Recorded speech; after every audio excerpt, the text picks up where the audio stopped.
अब जितनी बातें हमने अभी तक पढ़ी हैं, उसको मिला के एक एटॉमिक लेवल कंपोनेंट बनाते हैं और उसके बाद उसको किसी और एलिमेंट के अंदर रख के उसको नेस्ट करते हैं।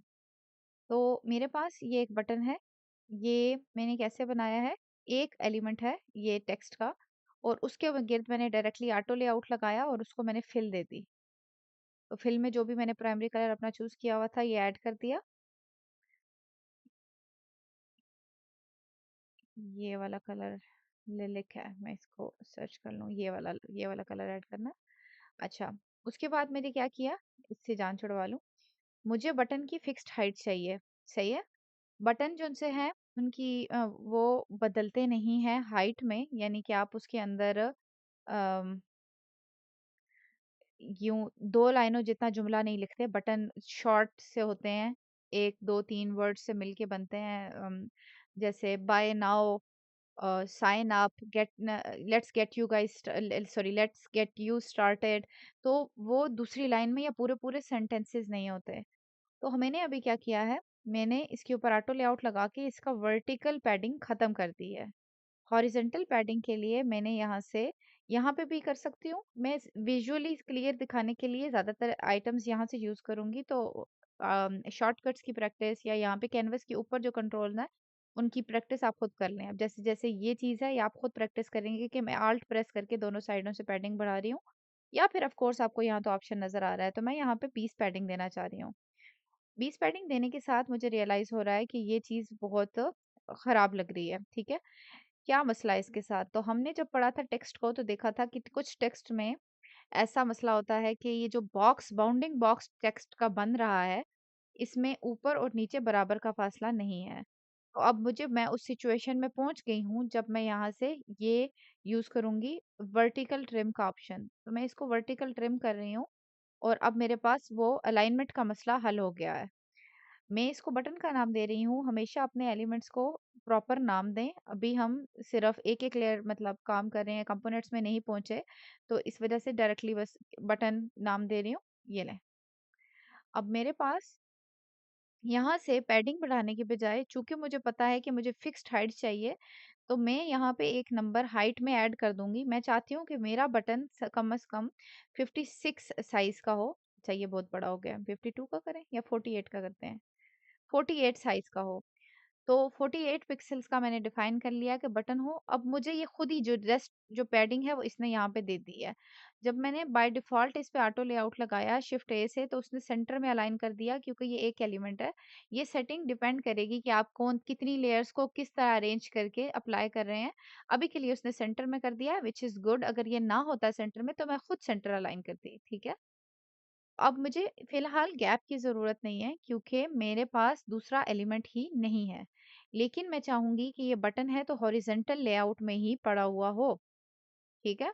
तो अब मैंने इसको यहाँ से उठाया और इसको उठा के रख दिया इसमें, यहाँ पे, ठीक है? अब मैं एक्सपेरिमेंट कर सकती हूँ प्लेसमेंट की कि मतलब कहाँ मुझे चाहिए, तो मैं इसको दीवार के पास करना चाहती हूँ, इतना। तो मैं एरो की मदद से, शिफ्ट और एरो कीज़ की मदद से 6-6 पॉइंट सॉरी 8-8 पॉइंट्स का नज़ दे रही हूँ। तो ये मैंने दीवार से 32 पॉइंट दूर रख दिया सारी साइडों से। उसके बाद मैं कहती हूँ कि ये कुछ एलिमेंट्स हैं, ये लिंक्स हों मेरे, ठीक है? तो ये 4 लिंक्स हैं, अलग-अलग टेक्स्ट लेयर्स हैं, ये एक जगह पे स्पेस दे के नहीं बनाए हुए, ये अलग-अलग हैं और इन दोनों को इनके दरमियान मैंने 40 की स्पेसिंग रखी है और मैं चाहती हूँ कि ये मेरे बटन से थोड़ा-सा या 80 पॉइंट दूर हो, तो मैं इसको ऐसे मूव कर रही हूँ, ठीक है? शिफ्ट दबा के एरोज़ की मदद से मैं ऐसे मूव कर रही हूँ।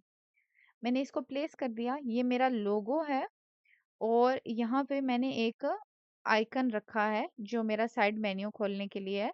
तो इसको मैंने यहाँ से इसी तरह 32 दूर रख देते हैं। तो मुझे ये आइडिया हो गया कि मैंने चीज़ों को कहाँ रखना है, पर अब आप गौर से देखो तो आपको पता है कि ये दोनों एलिमेंट्स किसी तरह से आपस में रिलेटेड हैं। ये चारों आपस में रिलेटेड हैं और फिर ये चारों एज़ अ ग्रुप इसके साथ थोड़े ज़्यादा रिलेटेड हैं। मेबी मैं इसको थोड़ा-सा और मूव करना चाहती हूँ इधर और यहाँ पे रखना चाहती हूँ ऐसे। तो अब मैं इसकी एक कॉपी बना रही हूँ। अगर मैं इसके ऊपर डायरेक्ट ऑटो लेआउट लगा दूँ तो ये तो जो इतनी मेहनत से मैंने स्पेसिंग दी थी वो सारी की सारी खराब हो गई। ये तो काम नहीं चल रहा, ठीक है? तो ये गलत हो गया। Let's get rid of this. दूसरा क्या है कि हमने अब इसको ग्रुप करना है, जो असल तरीका है। अब मैंने देखना है कि ये चारों आपस में रिलेटिव है, तो मैं इसके ऊपर एक अलग ऑटो लेआउट लगाऊंगी। यहाँ पे ये बटन है, चारों लेयर्स को मैंने सिलेक्ट किया, शिफ्ट ए भी प्रेस कर सकते हैं और ये भी कर सकते हैं। जब एक से ज्यादा एलिमेंट के ऊपर हम ऑटो लेआउट लगाते हैं तो पैडिंग में वो 8-8 की पैडिंग नहीं डालता, विच इज प्रिटी गुड। तो अभी उसने ये दे दी, इसको मैं नाम दे रही हूँ नेविगेशनल आइटम्स। ये चारों आपस में एसोसिएटेड है।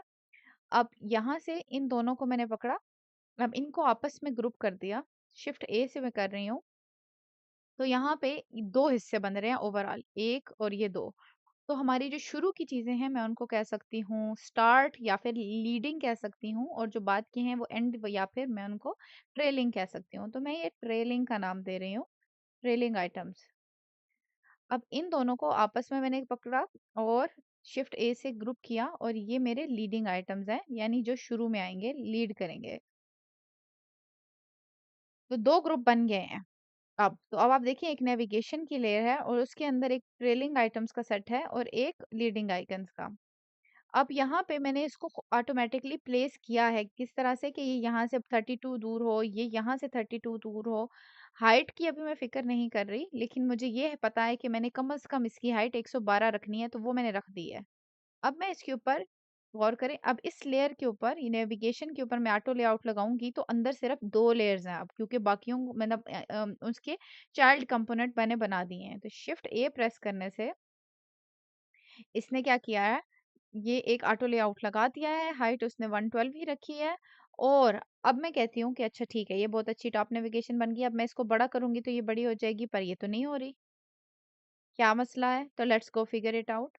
हग कंटेंट वाली बात ठीक है कि मैं जब बड़ा करूं वो उसको हग करे, लेकिन मैं चाहती हूँ ये गैप ज्यादा हो जब मैं बड़ा करूं, यानी ये ट्रेलिंग इसी वजह से है ना कि एक साइड पे इधर स्टिकी रहे, ये इस साइड पे स्टिकी रहे। तो मैं पहुंची हूँ यहाँ पे, एक ऑप्शन है 291 लिखा हुआ है, ये नंबर मैंने तो नहीं डाला। तो अब इसका क्या है, इसके अंदर मैं ड्रॉप डाउन पे क्लिक करती हूँ तो एक ऑप्शन है ऑटो का और एक ऑप्शन होता है कि आप इस पे कोई भी वैल्यू डाल दो। तो यहाँ पे मैं ऑटो सिलेक्ट कर रही हूँ। ऑटो का मतलब ये है कि जो भी जगह होगी तो दरमियान में वो मतलब वो ऑटोमेटिकली एडजस्ट होगी। हम केयर करेंगे इस चीज की कि साइड पे मार्जिन्स कितने रखे हैं, ये जो सॉरी साइड की पैडिंग्स हैं वो कितनी रखी हैं। तो हमारे पास सीएसएस के अंदर एक वर्ड यूज होता है, गैप बिटवीन। फिग्मा भी पहले वही वर्ड यूज करता होता था यहाँ पे, गैप बिटवीन का, लेकिन अभी ये ऑटो यूज करता है। तो अब इसका काम क्या है कि अब जैसे मैं इसको ये कर रही हूँ रीसाइज, तो ये जो दरमियान की एलिमेंट्स हैं, ये दरमियान की स्पेसिंग है सॉरी, ये ऑटोमेटिकली एडजस्ट हो रही है। ये देखो इस पे ऑटो लिखा हुआ आ रहा है, आप इसको क्लिक करो तो आपको वो बताएगा कि ये ऑटो है। यहाँ पे भी वो ऑटो लिखा हुआ बताएगा गैप के अंदर। तो इस तरह से हमने एक कंपोनेंट के ऊपर ऑटो लेआउट लगाया, फिर कुछ आइटम्स के ऊपर लगाया। मतलब पहले ऑटो लेआउट की मदद से हमने एक कंपोनेंट बनाया, कंपोनेंट सॉरी एक आइटम, एक एलिमेंट पूरा कंप्लीट बनाया। उसके बाद हमने ग्रुपिंग के लिए ऑटो लेआउट को यूज किया। तो ये देखो, ये चार आपस में बहन भाई थे, इनको आपस में एक ऑटो लेआउट में रखा। ये भी कुछ रिलेटेड थे, एक ग्रुप में एक कंपनी में बैठते थे, इन पे एक अलग से लगाया और फिर ओवरऑल असल में जो हमें लगाना था वो लगा लिया। अब हम क्या कर रहे हैं, मैं एक और वर्जन लेकर आ रही हूँ यहाँ पे, ठीक है, और इसके अंदर ऑटो लेआउट नहीं लगा हुआ। मैं इसको अनग्रुप कर देती हूँ। अच्छा, बटन को अनग्रुप नहीं करना था, ये अनग्रुप किया। ये एक बटन पड़ा है, ये चार एलिमेंट्स पड़े हैं, और उसके बाद ये दो पड़े हैं। तो एक हमारे पास ऑप्शन है, जब मैं राइट क्लिक पे करूँ तो यहाँ पे ऑटो लेआउट का ऑप्शन आता है और यहाँ पे मोर लेआउट ऑप्शंस पे आए। मोर लेआउट ऑप्शंस में सजेस्ट ऑटो लेआउट आता है। तो ये कभी-कभी बहुत अच्छा काम करता है। तो आप शुरू में पहले खुद समझ लें कि क्या-क्या चीज़ें हैं, बेसिक प्रैक्टिस करें, और उसके बाद feel free to use this as long as you know कि किस तरह से फिक्स करना है अगर कोई चीज़ मेस अप हो जाए। तो यहाँ पे सजेस्ट ऑटो लेआउट, ये मैंने सिलेक्ट किया। तो इसने ऑटोमैटिकली इधर से इंटरेस्टिंग चीज़ देखें, ये एक फ्रेम के अंदर ऐड किया, इसको इसके साथ पेयर किया, इन दोनों को इकट्ठा किया। तो इसने कुछ स्मार्ट करने की कोशिश की है, लेकिन अब देखते हैं कि ये रीसाइज़िंग कैसे हो रही है। रीसाइज़िंग भी ठीक हो रही है, लेकिन आई एब्सोल्यूटली डोंट लाइक कि इसको इसने इस एलिमेंट के साथ पेयर किया है और आइकन को और अकेला पेयर किया है। उसके बाद एक चीज़ मुझे पसंद नहीं आ रही कि ट्रेलिंग के ऊपर इसने आइकन लगाया ही नहीं है। इसका मतलब है कि अगर मुझे एक और एलिमेंट इसमें ऐड करना है, तो ये देखो मैंने और एलिमेंट किया है तो वो एडजस्ट नहीं हो रहा। लेकिन अगर मैं इसके अंदर ऐड करूँगी, तो ये चीज़ें मूव करती हैं, इंडिकेट करती हैं कि अच्छा अब ये इसको थोड़ा-सा फिक्स करने की ज़रूरत है। तो मैं इसे न्यू आइटम लिखती हूँ और उसके बाद यहाँ से जाके उसको रिसाइज़ करती हूँ, तो देखो वो ऑटोमैटिकली उसमें एडजस्ट हो गया है। तो ये वाली चीज़ जोन-सी है, अगर आपको ये चीज़ें फिक्स करनी नहीं आएँगी, तो फिर ये सजेस्ट ऑटो लेआउट वाला ऑप्शन आपको तंग ही करेगा। मतलब ये गलत नहीं है, एक पॉइंट तक दिस कैन हेल्प यू, लेकिन एक आप मेरे पास ये 50-50 काम करता है, यानी अभी मुझे इसका ऑटो लेआउट नहीं पसंद आया। कभी-कभी बहुत अच्छा भी लगाता है, ठीक है? तो ये हमारे पास ऑटो लेआउट के कुछ ऑप्शन हो गए। अब दूसरा हमारे पास यहाँ पे ऑप्शन है, इसी में मोर ऑटो लेआउट ऑप्शंस में, कि हम लोग रिमूव करना चाहें इसके अंदर जितने भी ऑटो लेआउट लगे हुए हैं। अब देखो कितने लगे हैं, 1 और ये 2। तो मैं इसके ऊपर दोबारा जा रही हूँ, कहाँ गई मैं? ये रिमूव ऑल ऑटो लेआउट्स, तो ये देखो इसके अंदर सारी चीज़ों के ऊपर से उसने हटा दिया है। बटन के ऊपर ऑटो लेआउट था वो भी हटा दिया। तो अगर आप किसी भी वजह से ऑटो लेआउट की वजह से फँस गए हो, जो कि आप ज़रूर फँसोगे, परेशानी की बात नहीं है, शुरू-शुरू में होता है, तो आपने अगर उसको स्क्रैच से लगाना है कि अच्छा पता नहीं मैंने कहाँ खराबी की है, तो आप इस तरह से उन सारों को रिमूव कर दो और अब इसको दोबारा हैंडल करो, ठीक है? तो हमारे पास हमने एक बेस कंपोनेंट से, मतलब सॉरी 2 मुख्तलिफ लेवल पे बनाया है अपना कंपोनेंट। अभी मैं ना एक और बनाना चाहती हूँ। ये मैं एक लेकर आ रही हूँ कार्ड, अभी नेविगेशन वाले आइटम्स को मैं हटा रही हूँ और ये मैं बनाने लगी हूँ ये। तो मेरे पास ये कार्ड है, ठहरो यहाँ पे दिखाऊँ ना क्लियर बैकग्राउंड पे। ये ऐसे देखो कि ये जब मैं बड़ा कर रही हूँ तो टेक्स्ट को कितने आराम से एडजस्ट कर रहा है, लेकिन एक हद के बाद of course it is not working fine. तो ये चीज़ बनाना चाहते हैं हम, ठीक है? तो मैं क्या जा रही हूँ, मैं यहाँ जा रही हूँ। मेरे पास एक एलिमेंट है ये, आप चाहो तो स्क्रैच से स्टार्ट करते हैं। ये सारी चीज़ें ना मैं ऐसे लेकर आती हूँ। इसको अनग्रुप करते हैं और इसको भी अनग्रुप करते हैं, इसको भी अनग्रुप करते हैं। हाँ, तो हमारे पास ये चीज़ें हैं और मेरा प्लान है, पहले इसको प्लान करते हैं। मेरे पास एक हेडिंग है, मेरे पास एक सपोर्टिंग टेक्स्ट है और मेरे पास 2 चिप्स हैं और ये एक लोगो है जो मैंने लगाना है, ठीक है? यहाँ पर किसी उस पे इसको लोगो इमेजिन करो। तो अब इसको ग्रुप करते हैं, तो आप इधर से देख लो, पेंसिल निकालते हैं। ये दोनों चीज़ें आपस में रिलेटिव है, ये देखो, ये दोनों आपस में रिलेटिव है, ये दोनों आपस में रिलेटिव हैं और फिर ये आपस में ऐसे भी रिलेटिव हैं। तो ये एक कॉलम बन रहा है और ये उसके साथ दूसरा कॉलम बन रहा है, ठीक है? तो हमने इसी तरह से शुरू करना है कि पहले कौन-सी चीज़ें ग्रुप करें, फिर कौन-सी। तो ये चिप्स तो ऑफ कोर्स आपस में इनको कनेक्ट करना है। तो मैं यहाँ तीसरी चिप डाल रही हूँ, इसमें लिख देते हैं QA या फिर डाटा एनालिस्ट, लंबा नाम लिखते हैं। अब यहाँ से इन तीनों को मैंने पकड़ा और इसको इसके ऊपर ऑटो लेआउट लगा दिया शिफ्ट A से और इनको मैंने नाम दे दिया चिप्स, ताकि लेयर्स को मुझे खुद ही काम करने में आसानी होगी। ये मेरा सपोर्टिंग टेक्स्ट है, ये मेरा हेडिंग है। ये मैं चाहती हूँ कि ये दोनों आपस में एक इतने मतलब थोड़ा से दूर हों, तो मैं इनके दरमियान 8 पॉइंट के रख रही हूँ और इसको मैं थोड़ा सा दूर रखना चाहती हूँ, तो मे बी 32 को।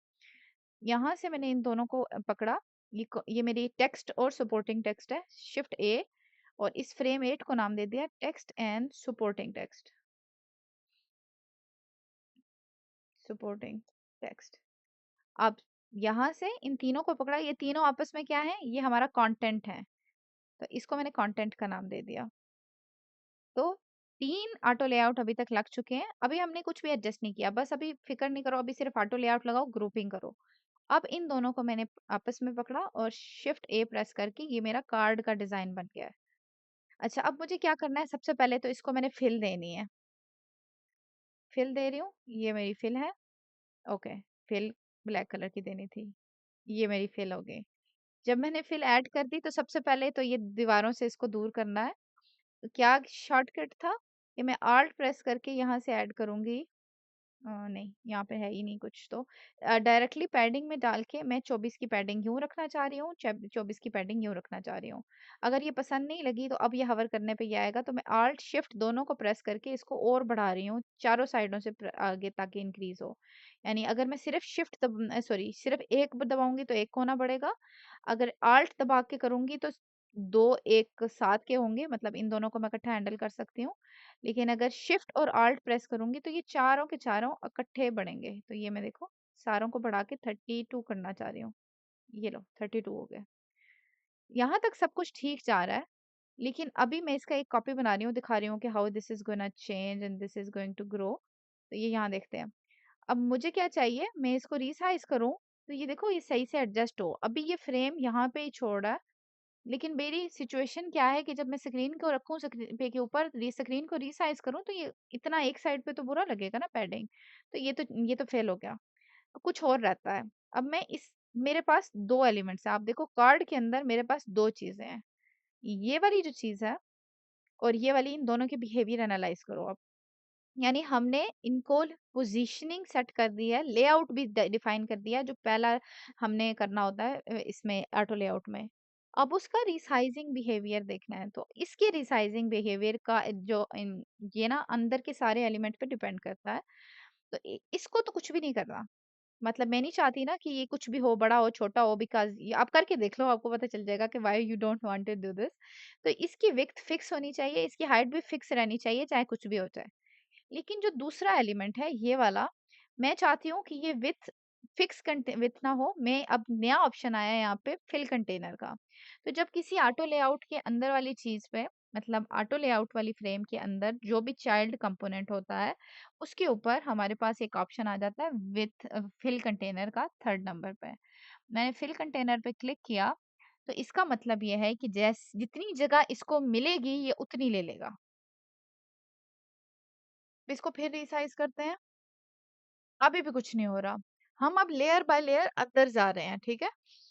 तो अब मैंने देखा कि ये मेरी कंटेंट की लेयर का बिहेवियर तो ठीक है। मैं ना इसको फिल चेंज कर रही हूँ ताकि आप लोग देख लो कि क्या चेंज हो रहा है। विजिबल इनफ हो। तो ये येलो रेक्टेंगल है, ये तो रिसाइज हो रही है। लेकिन इसके अंदर का कंटेंट अभी भी नहीं हो रहा। तो कंटेंट, ये जो मेरी कंटेंट येलो लेयर है, इसके अंदर मसला है। तो मेरे पास दो मजीद इनर लेयर्स हैं। मैं उसमें भी जाके देखती हूँ तो वो गलत फिक्स्ड विथ लगी हुई है। मैंने उसको फिल कंटेनर दे दिया। और मैं इसके अंदर भी एक डिफरेंट कलर दे रही हूँ ताकि हम डिफरेंस देख सकें। अब इसके अंदर जो दो एलिमेंट्स हैं वो ऑटोमेटिकली फिल कंटेनर पे हैं। अगर नहीं होते तो हम इनको भी फिल कंटेनर में करते। फिर मेरे पास ये चिप्स हैं, ये ऑटोमेटिकली उसने फिल कंटेनर पे कर दी हैं। अगर ये भी ना होती, ये हग कंटेंट या फिक्स विथ पे होती, तो मैं इसको फिल कंटेनर पे कर देती। अभी इसका भी मैं कलर चेंज कर रही हूँ ताकि हम इसको देखें कि कैसे रिसाइज हो रहा है। तो अब आप इसको देखो, ये देखो, ये बिल्कुल ठीक जा रहा है। एक लिमिट तक ये ठीक जा रहा है। लेकिन अब जब मैं छोटा कर रही हूँ, तो ये यहाँ पे खराबी हो रही है, ठीक है? तो अब ये और तरह की खराबी है। ये फिल कंटेनर तो उसने कह रहा है, मतलब कर दिया है। फिर चिप्स वाली लेयर को मैंने फिल कंटेनर किया हुआ है, वो बेचारी एडजस्ट हो गई है। लेकिन उसके अंदर जो अब कंपोनेंट है, मैं उनको फिल कंटेनर नहीं कर सकती। क्यों? करके देखते हैं। ये देखो खराब हो गई है पैडिंग। तो कुछ एलिमेंट्स ऐसे होंगे जिनको आप फिल कंटेनर यूज नहीं कर सकोगे। उनका एक अपना स्पेसिफिक साइज है, ये अपनी पैडिंग के साथ आती हैं, इन्हें इसी शक्ल में रहना है। तो उस सूरत हाल में हमारे पास अब यहाँ पे जाके एक यहाँ पे रैप का ऑप्शन है। तो रैप का ऑप्शन ये है कि वो कहता है कि जब एक रो में जगह खत्म हो जाए तो आप दूसरी रो में चले जाओ। Easy PG. ये देखो मैंने इसको क्लिक किया तो उसने खुद ही, जहां से ये ओवरफ्लो हो रहा था, तो ये इधर तीसरी लाइन में भेज दिया है। अब मैं इस कार्ड पे जाके इसको रिसाइज करती हूँ। जब उसको जगह मिलेगी तो वो साथ बैठ जाएगा, नहीं तो वो अगली लाइन में चला जाएगा। और देखो ये तीनों एक और तरह से भी स्टैक हो रहे हैं, ठीक है? अच्छा, अब ये जो मेरा कार्ड था, बल्कि इधर से मैं दोबारा लेकर आती हूँ वो वाला जिसके अंदर ऑटो लेआउट नहीं इसमें लगा हुआ है, इसमें नहीं लगा हुआ। इसको लेकर आते हैं और अब हम इसके ऊपर वही अप्लाई करते हैं। ऑटो लेआउट का जो रूल है, जो ऑटोमेटिक अप्लाई होता है। तो ये चिप अकेली पड़ी है, ये टेक्स्ट और सपोर्टिंग टेक्स्ट और ये आइकन, ये सब कुछ अपना-अपना पड़ा है, इस पे कोई ऑटो लेआउट नहीं है। बस मैंने वो डिफाइन कर दिया है कि मुझे लेआउट कैसा चाहिए, किस तरह से अरेंज हो। तो अब इसको देखते हैं, suggest auto layout, control alt shift ए। तो अब इसको रीड करो। वो मुझे कह रहा है मैंने इन दोनों को पेयर कर दिया है, इन दोनों को आपस में पेयर कर दिया है। Okay, for this particular one इसने बहुत अच्छा काम किया है। रीसाइजिंग का बिहेवियर देखते हैं। चिप्स का बिहेवियर उसने एडजस्ट ठीक नहीं किया। तो अगर एक और चिप यहाँ पे मैं ऐड करूँ तो ये इसने ऑटोमेटिकली फिल कंटेनर पे लगाई है। मुझे ये हग कंटेंट पे चाहिए और मुझे खुद से जाके ये मेरा फ्रेम 8 है उसको रैप करना पड़ेगा और फिल कंटेनर करना पड़ेगा ताकि उसका बिहेवियर सेट हो सके। तो अगर आपको बेसिक समझ आ जाएँगी तो आप इसको खुद फिगर आउट कर सकोगे कि कौन-सी चीज़ सजेस्ट ऑटो लेआउट खराब कर रहा है और उसे कैसे फिक्स करना है। तो अब आपका टास्क ये है कि इस तरह का 2 कॉलम वाला एक कार्ड बनाएँ और उसको प्रॉपर इस तरह से एडजस्ट करें कि वो बहुत अच्छे तरीके से खुद को कंटेन करे। कुछ इस तरह से। और अगर अब आप इस लेवल पे मैं आपको कहूँ कि यहाँ इस जगह पे स्पेसिंग बढ़ाओ, ये दोनों आपस में ठीक है, लेकिन इसकी स्पेसिंग अलग होनी चाहिए। तो all you have to do is इन दोनों को पकड़ के शिफ्ट ऑटो लेआउट लगाया। ये एक और सेक्शन बन गया है। फ्रेम 9 जो है उसको देखो कि ये उसके अंदर स्पेसिंग हमने बढ़ानी है, तो ये मैंने बढ़ा दी जितनी भी और नाउ इट वर्क्स फाइन। फिर भी मतलब आपको एडजस्ट करना आता हो तो you will be able to do everything with auto layout. तो अच्छा टास्क में कह रही थी, तो टास्क आपका ये है कि एक टॉप नेविगेशन बनाओगे आप कुछ इस तरह से जिसमें मुख्तलिफ लेवल की ग्रुपिंग हो। आप इंस्पायरेशन के लिए ड्रिबल देख सकते हो, बिहेंस देख सकते हो या अपनी कोई भी फेवरेट वेबसाइट को रिक्रिएट करने की कोशिश करो और एक कार्ड बनाओ जिसके अंदर 2 कॉलम है और उससे पहले छोटे कंपोनेंट जैसे चिप्स और ये बटन्स इन चीज़ों को अप्लाई पे लगाओ एंड डू डू दिस।